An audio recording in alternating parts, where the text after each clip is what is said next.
Hello, welcome to what is as of now my fourth attempt at creating a presence on YouTube. This ramble will be quite long, so I have included video chapters in the description.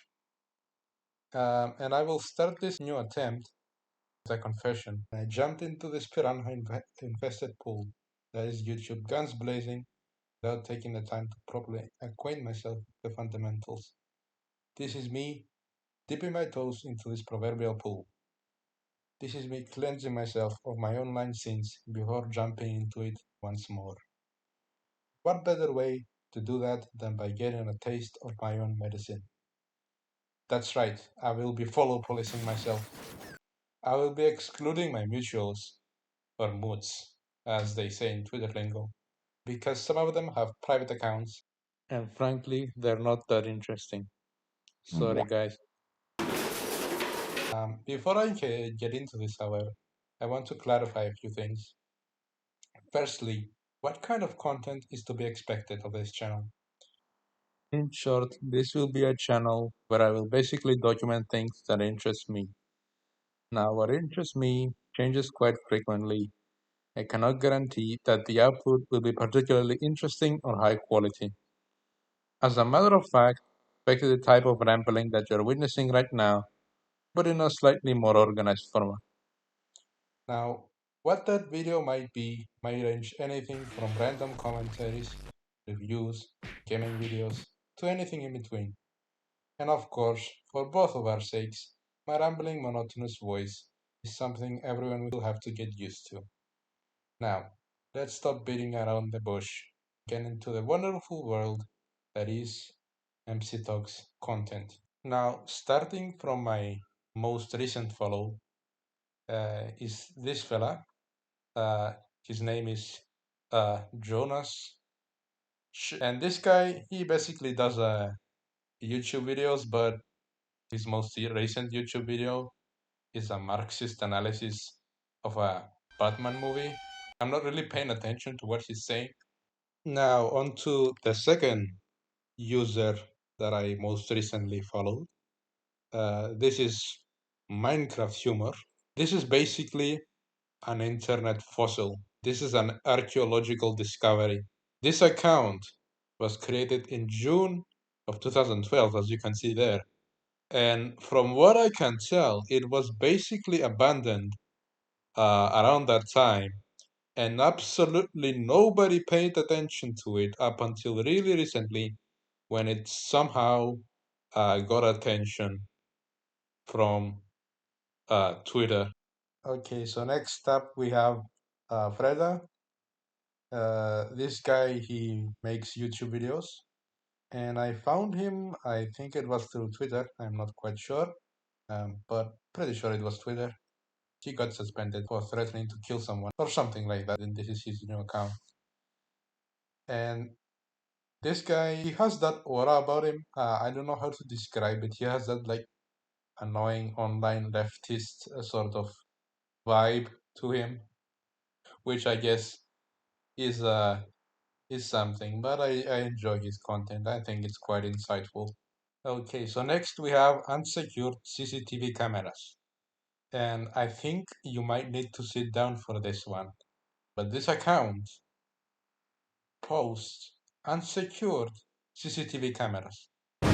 And yeah, this is like an automated account that posts stuff from a website that relays these unsecured cameras from around the world. And it's quite interesting. Sometimes it posts stuff that's kind of funny, or someone hacked the camera and it says on the corner like "fuck you, Spike Hunter" or something like that. Not YouTube Kids or Real YouTube Kids. I'm just gonna skip this one. I think he's just kind of like a Twitter gimmick account that I followed. Okay, so here we have Meg Rocks. She's a pretty established Twitter artist. Uh, she likes to draw women. In fact, she only draws women. She draws women a lot, but she draws them quite well, so I followed her. Uh, As they say, the soul of a Twitter artist is a tortured one, and I felt kind of bad for not following enough Twitter artists. So I thought, yeah, why not? Okay, so here we have Wow Mao. This guy is a Filipino coal miner. He posts coal on YouTube.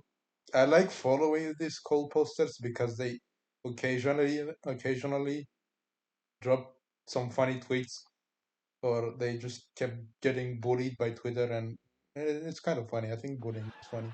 Here we have unwholesome memes, and these guys, they basically take the wholesome memes Twitter account, which is very Reddit, and they basically uh, reverse the memes and make them unwholesome. She changes her art a lot. I don't pay attention to it. I just pay attention to the seal and the polar bear.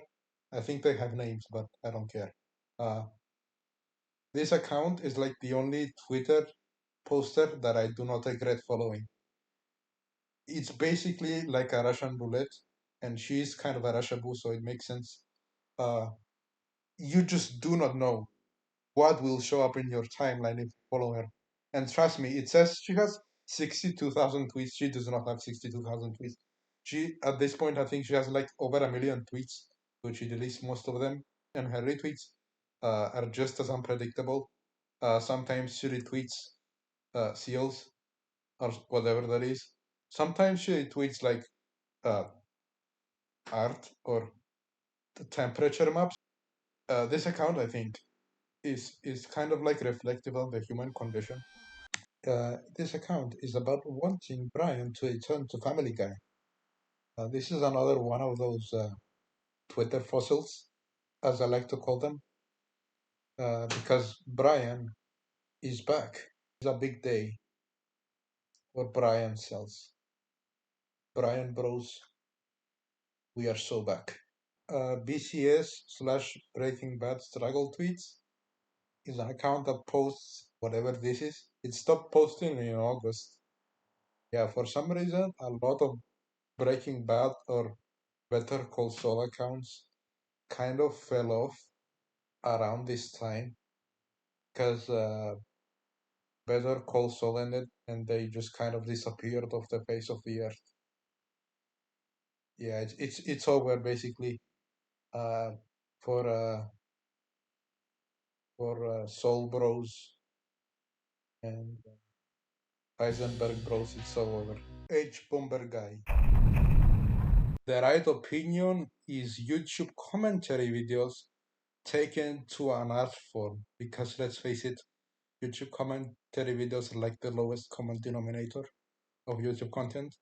But this guy just takes it to the next level. He makes like 4 hour long fucking videos about like Nico Avocado or something. King Mike 273 is kind of a sad story for me because this guy kind of began as kind of like your typical Twitter troll account where he would intentionally act obtuse and kind of reply in a very literal manner to obvious joke tweets, and people always fell for it. And he used to have like the default Twitter avatar, and his name used to be a lot longer. It was like King Mike 27 and a bunch of other numbers. It wasn't King Mike, it was just Mike. And since then, he kind of fell off, and he got Twitter blue, and he changed his profile pic, and it just isn't the same now. He does sometimes post like funny stuff, but it just isn't the same. Uh, hashtag bring back old Mike. Pyrocynical is Pyrocynical. Everyone knows Pyrocynical. He's kind of like a lizard or like whatever that thing is that changes color. He adapted a lot in his YouTube career. At first, he posted a bunch of MLG edits, then he transitioned to commentary videos, and then he transitioned to video essays, and now he does whatever he does. But yeah, he's a very versatile fella. Pyrocynical, um, along with all his other quirks. Sean is a guy. He makes the occasional video essay once every few months, and all his other time he spends being literally stalling on Twitter. RockstarGames, I feel like they need no introduction, but I will use this opportunity to complain because up until like 2 months ago, GTA was running fine on my laptop. But 2 months ago, for some reason, it stopped. It just couldn't launch, and I have no idea why. It's kind of comedic because against all odds, I still kept playing, but in the end, the gods themselves had to intervene and were like, okay, bro, that's enough. NeuralNet Guesses Memes was a peak Twitter gimmick account that was automated, but unfortunately it died because, Elon Musk. But, unfortunately, all good things must come to an end, and this was one of them. Now, Big Pooh was the bad cup account of a panda, but not really. It was a panda stan account, I should say, because this was not a panda in any way. It was Big Pooh. Big Pooh is it's the name of this cat. Yeah, and he is quite the legend. Unfortunately, last I heard, he was shot down in the streets of Chicago. Liminal Spaces is a bot account that reposts stuff from the r/liminal spaces subreddit. I should complain a little bit because a lot of these aren't liminal spaces, they're just creepy or empty. And for me, I don't think that's enough to constitute a liminal space. A liminal space is something like a feeling, an emotion. It's not just a picture of an empty road at night. It's not that. It's something else, something a bit more. I mean, this isn't a liminal space. This is a place I've been in like a week ago. This is like your basic office space. I mean, I guess that's what some people consider a liminal space, but it isn't to me, okay? I take this liminal space stuff very seriously, and clearly, those guys over at Reddit aren't taking them as seriously because this is not a liminal space, and they should feel bad for posting that. Jim Can't Swim, or JCS, is a YouTube account about analyzing criminal investigations. This channel is obviously peak, and I am proud to say that I actually subscribed to these guys a little bit before they blew up in the algorithm. So I was like an OG. I was like a hippie. I subscribed before it was cool, and I witnessed firsthand how a lot of their videos that I watched when they had uh, like a couple thousand or a couple 100,000 views explode into several million views, and it was kind of gratifying. I feel proud about that, even though I didn't contribute in the slightest in the creation of that content. I still feel like an early investor. If I was an early investor and it worked like that, I would be a millionaire, but I am not. And yeah, but I'm still proud of that. Days until 9/10/21 is what I like to call a Twitter museum because at one point this account was active and was counting down the days until 9/10/21, which in Americanese, I think it's uh, the 10th of September 2021, even though for me it will be the 9th of October 2021. But either way, it was counting down the days until that date because there was this old video I'm sure everyone knows about what's 9 plus 10. Obviously, it's 21, and that video went viral. in the olden days, and now it was this guy who was counting until Judgment Day, as it was called, until the day that that little kid predicted would come and destroy us all or something. Telepurte is Colombia's biggest export since Shakira and crack cocaine. He's like the final boss of Twitter artists. Uh, he made animations every single day for like a year on YouTube, and then he did it a second time. Not a year exactly, but basically he posted a lot of animations. Uh, I do not know how he pulls it off, honestly. But his art is obviously always peak. His animations are peak, and this guy is kind of a god. He animates everything mostly, as far as I can tell. It's only himself, and this guy deserves the 1 million followers he has. One thing I will say, and especially recently, uh, he has a bit of an obsession uh, with his OC.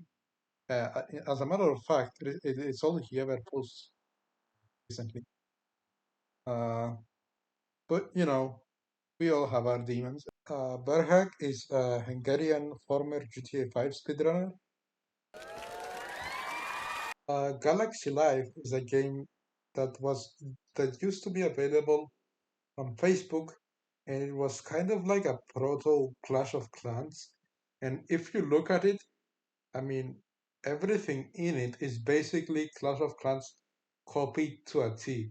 And I don't mean to say that this game copied Clash of Clans, because it came out before Clash of Clans. Even after Clash of Clans came out, it was basically copying ideas from this game. And you know, I don't mean to sound a bit too obtuse. I know companies always copy from each other. That's kind of like how genres are created. But Galaxy Life in particular, I just cannot dismiss the resemblance to Clash of Clans. This game deserves a lot more credit than it got, because at its time, it was kind of, dare I say, it was a bit too high quality for a Facebook game, and I wish they went down the mobile path a bit earlier than they did, because in the end, it was a too little too late, basically. And they had to shut down. The last time I logged in, they gave me a bunch of chips, and I wasn't sure why. Chips was kind of like the paid currency in that game.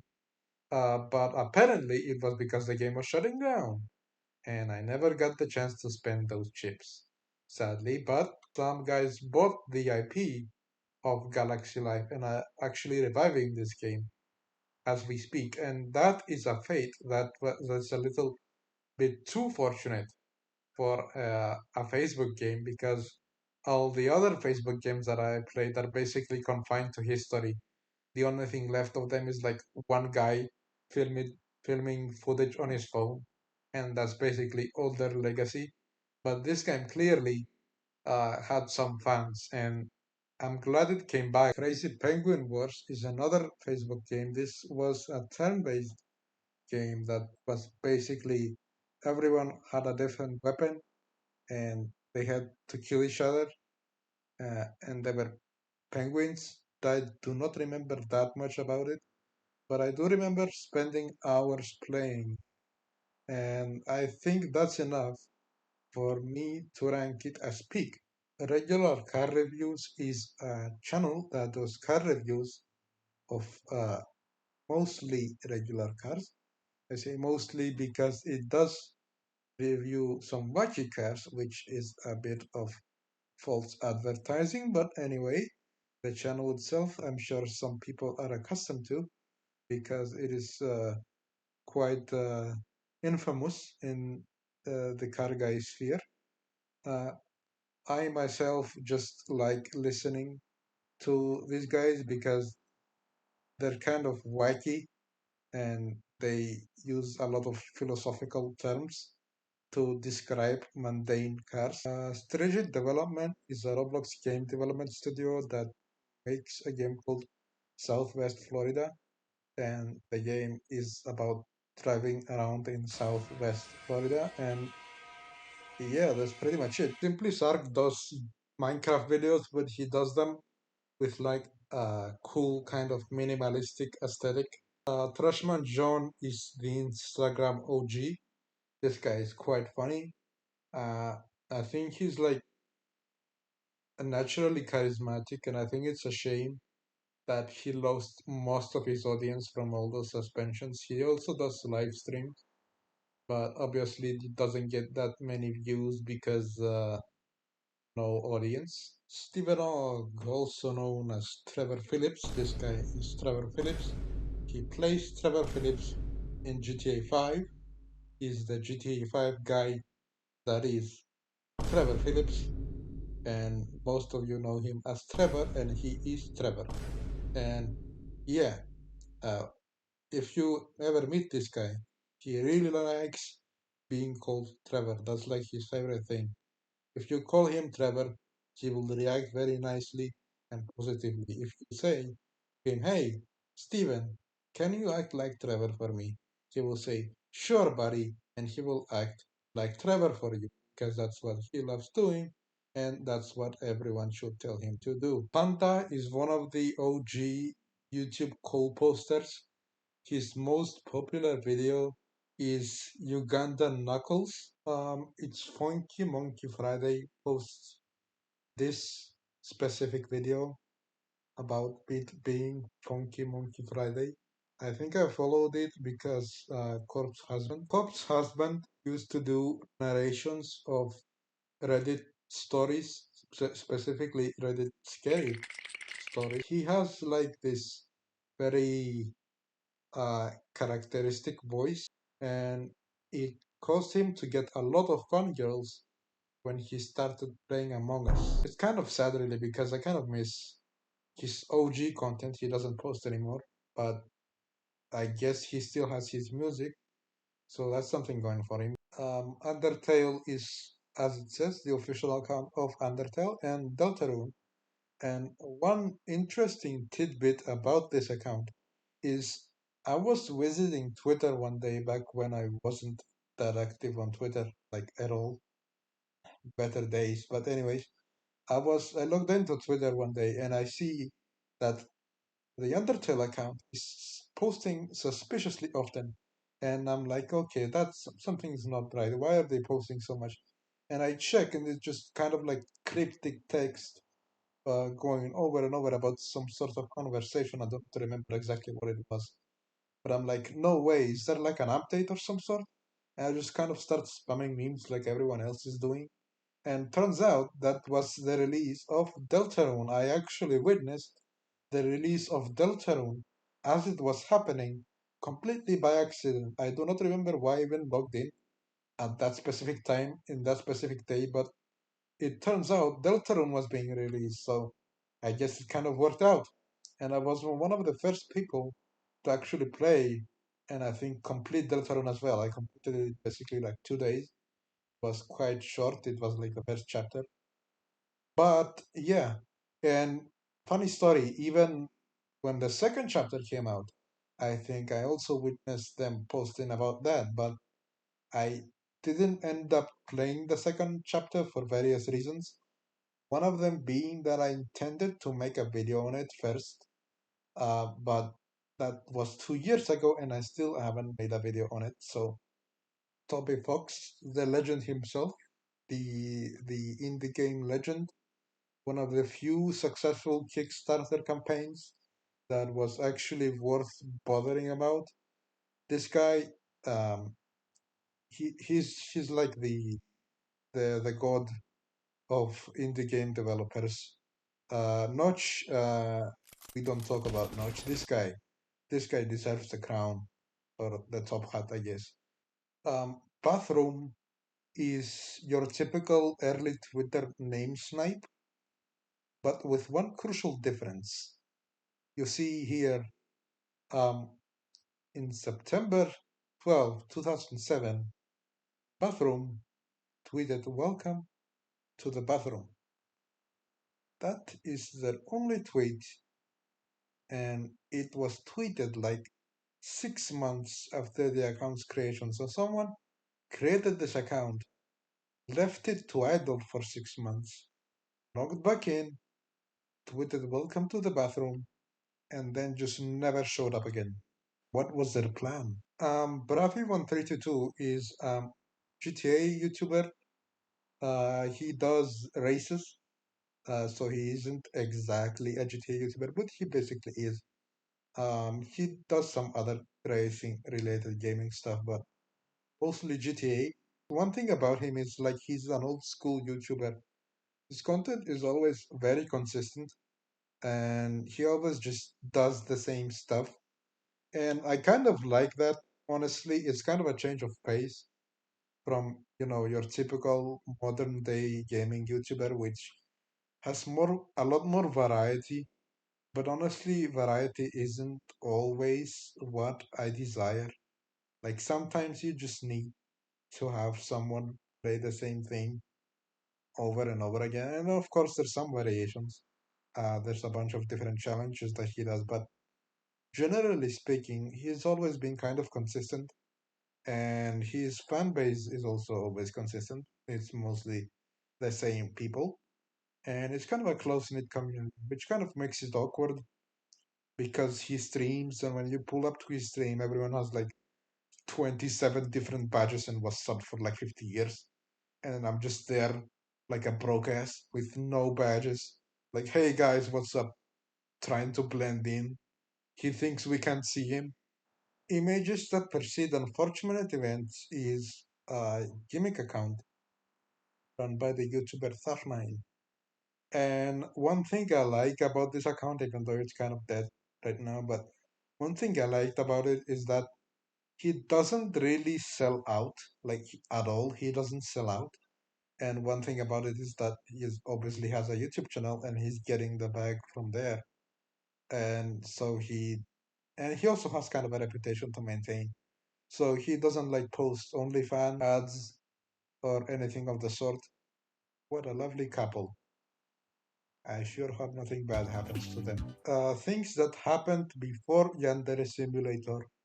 As it says, it's things that happened before Yandere Simulator had a full release, which it still hasn't to this day, and I doubt it ever will because recently the dev got exposed for doing things almost everyone knew he was doing, but yeah, he's basically a pedo.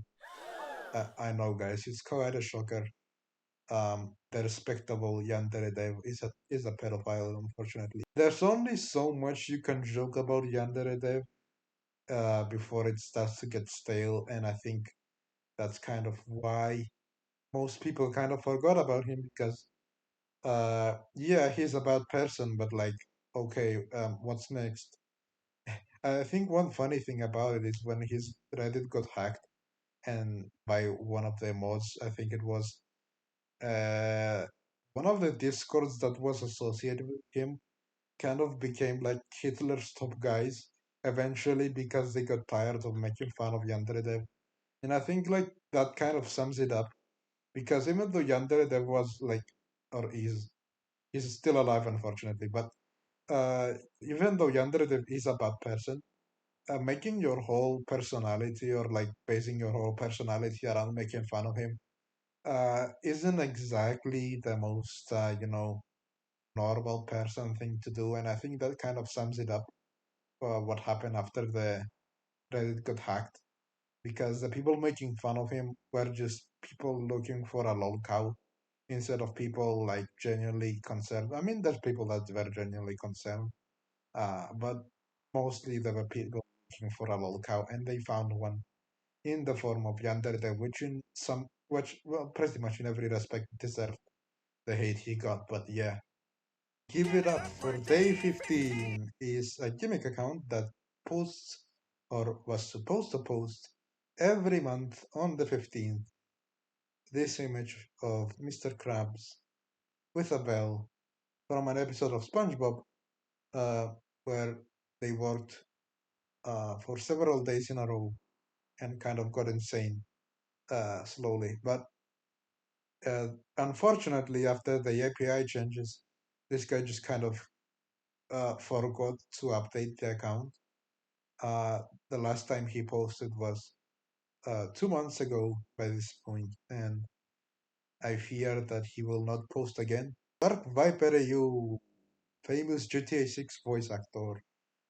This guy, this guy is really interesting, an interesting creator, as they say. I was subscribed to him since 2019. Generally speaking, he's like a really outspoken guy. Like, if he finds something that's like that he considers unfair, that he will let you know about it immediately. Like, I mean, you might know him from his recent jihad against reaction content and reaction YouTubers. And I mean, man, that he really went off the rails for that one. And I think it's not that he doesn't have a good point. Most of the time, he really does have a good point. But the way he carries himself in delivering that point isn't always the best. As a matter of fact, he usually kind of fails at delivering what he means. And it's kind of sad, really, because, I mean, I get his frustrations, but come on, man. Like, you look at one of his videos about reaction YouTubers, and it's like the most, like, depressing thing possible. It's like, I know the world is unfair, and I know it all sucks, and everyone hates me. But hear me out, guys. And it's like, man, like get to the point already. But I do like his content. I like his rambles series where he randomly talks about stuff. Kind of reminds me of myself in a way, but instead of getting paid for talking about random stuff, I do it for free, and I mostly talk to myself. I have no idea, and I do not remember why I follow so many of these accounts, but apparently, Rise and Shine Sellers in Monday is also one of them. I remember following this account, but this one also died, mostly probably because it had to post every week, every Monday, so kind of got tiring after a bit. But fun fact, SpongeBob, the official SpongeBob account, actually replied to them once. So I bet that was the peak of their posting career. Ugly Burger Zero. This guy is a certified Roblox OG, and he developed Roblox through 3008, which is basically the Roblox version of SCP-3008. And I like that game. It's kind of like Minecraft, but with furniture instead of blocks.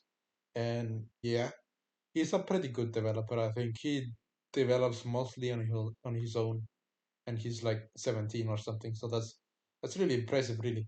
I followed this guy when he had like his followers were like in the triple digits, and his bio was something like the gamer within, and he had like an annoying orange. I remember that for some reason.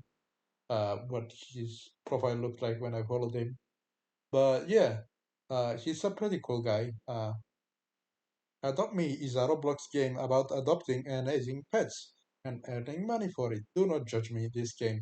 I started playing when my sister implored me to play it like 4 years ago, and goddammit, I am still not out of that phase. She abandoned this game a long time ago, and I still occasionally log on, and I might have like a daily login streak in the triple digits, and my inventory might be full of actually rare items in this game. But god damn it, I liked this game. Actually, I liked playing it. It was like my comfort game for a while. Death Grips, I liked Government Plates. That was my favorite album. Panwells is a Roblox guy. He makes a Roblox game called Car Crusher 2, and he used to make a game called, well, Car Crushers, and it's actually a good Roblox game. It's kind of unique. It's kind of unique if you ignore BeamNG or Breakfast, but it kind of combines the two in a way that I think it's kind of unique for, especially for Roblox. It has like fully detailed car interiors. It has accurate car models. It has unique car models. It has like different game modes and races and whatnot. Of course, it's always limited by the Roblox game engine. As I said, the Roblox game engine is really limited and really old, but they're making do with what they have. And honestly, this guy assembled a team and like makes constant updates and refreshes the game constantly and refreshes the game models. And generally, I think like you can tell that he actually cares for the product that he makes, and I respect him for that. Okay, so Sage Lee is an illustrator, and she did the illustrations for Doki Doki Literature Club. We're reaching the point where I got into Doki Doki Literature Club a bit too much. and I got a little too invested in it. But she's a good illustrator. She's obviously a professional, so her tweets of art are always nice, and she also retweets some fellow professionals, so that's also nice. And yeah, not much to say here. I think that was the first artist I follow on Twitter. Not really a Twitter artist though. She's actually that's just her job of being an artist. But yeah, Dan Salvato is obviously a developer of the DLC, says right there. But he also did some stuff for Super Smash Bros, which I have no idea what that was because I'm not interested in the game in any capacity. He promised to release. Promised. He was supposed to release like a kind of slash quote unquote successor to the DLC, but he never did because the DLC was ended up being kind of a cash cow for him. And I think it's kind of ironic because the game itself was meant to be a satire of visual novels, but it kind of ended up earning the same, gaining the same fan base as your typical visual novel. Marcus Keith Brownlee, high definition. This is the guy, the phone guy, the phone review guy. Everyone knows him. He's like a really good presenter. He's like, hey guys, and then he sits down to talk about whatever he's talking about, and he usually doesn't go in depth. It's mostly aesthetics, but they're very good aesthetics. Progress Bar 2023, the inevitable march of time, will consume us all eventually, and this account is a good reminder of that. Guy 12, this guy, he used to post on me underscore IRL, which is this like subreddit that used to be on its peak around 2018, and that's when I got my start on Instagram by posting comments on an Instagram bot that mirrored posts from that subreddit. And he was kind of iconic back in the day because he posted uh, an image that was basically, hey, I'm on a train. Let me know if anything happens when I get back home or something like that. And everybody kind of liked him from that. Nowadays, he kind of fell off and has 99 followers, and nobody remembers him. But I do remember him. Doko, he is the FNAF GOAT. He's the GOAT of FNAF, genuinely. I mean, people say that Markiplier is like the king, but nah, it's this guy. This guy is the emperor of Five Nights at Freddy's. Like, nobody gets on his level. I mean, maybe someone does, but he's like the most popular FNAF guy. Like, if you look up FNAF, this guy's mug comes up. Not really, but this guy is the FNAF guy. Watching grass grow is a website all about watching some guy's lawn. And that's pretty much it. One thing about his website, though, you can post an anonymous comment, but it leaks your IP and it shows what country you're from. So um, that's something, I guess, if you want to dox yourself, that's the place to go. Okay, so BeamNG or BeamNG Drive is a go-to game about soft body physics. Gnome Lake. This is something that Keemstar kind of advertised at one point and then just never brought up again. I think he forgot about it. I'm not even sure what it was supposed to be. Maybe it was a game, maybe a podcast or something. It still says coming soon, but I doubt it's coming anytime soon. Its last tweet was over 4 years ago at this point, and frankly, I'm not sure if I want to know what it was about. But yeah, I followed it because I was pretty sure he was gonna forget about it, and I was right. Fuck you, Kimstar. I am better than you.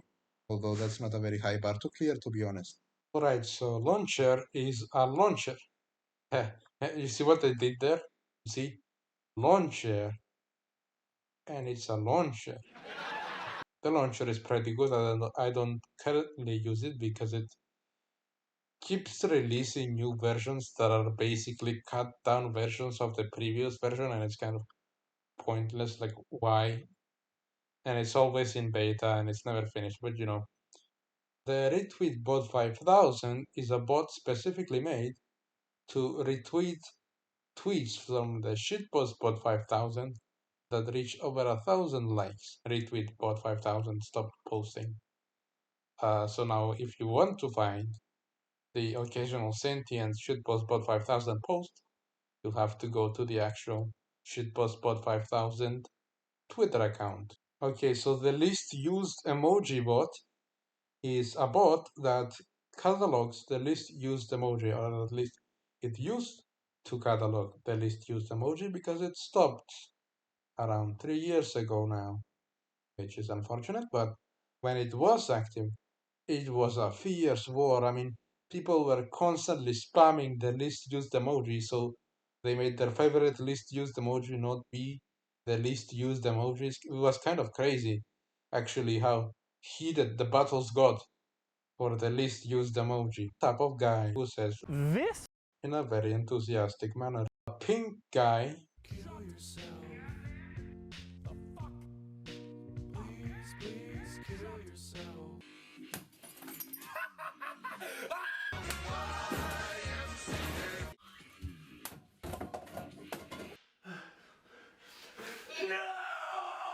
Maybe I should watch Filthy Frank again. Actually, John Cena, I think this was when they did a video on like celebrities going on Twitter and replying to people that, and those people are like supposed to not know that it was actually the actual celebrity replying to them. The DLC Purist mode is a very mixed bag. When I played it, the Yuri path, which is obviously the one that I picked, was actually quite nice and pretty accurate to how Yuri is. But I think another one, I am pretty sure it was either Monica or Suki, uh, actually kind of sucked real bad, and the English wasn't so good.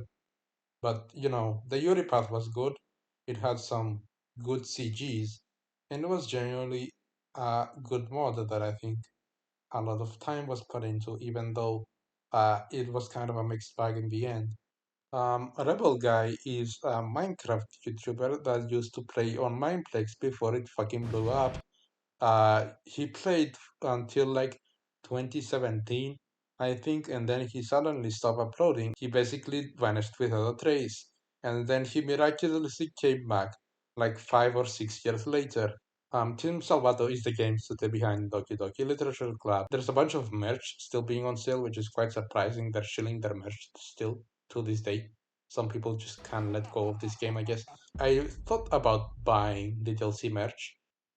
This is the official account of Monica from the DLC. She shouts this account out when you're sitting there with her at the end of the game, and she's like, "Oh, by the way, I have a Twitter."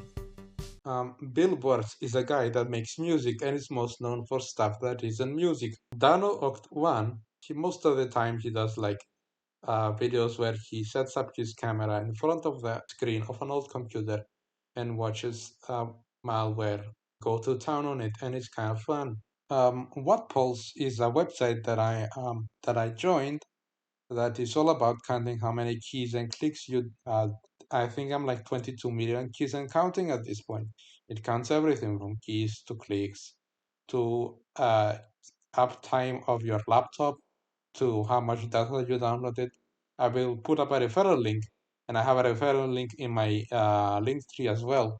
If you, in case you want to join and give me premium because I want premium. Well, that's pretty much it. Since you reached the end, I have a very important announcement to make. This video was a litmus test to prove who is actually able to suffer through the content that I produce. If you watch this video in its entirety, congratulations, you're mentally insane. Tune in next time where I will review the Spy Family manga and anime. Thank you for watching.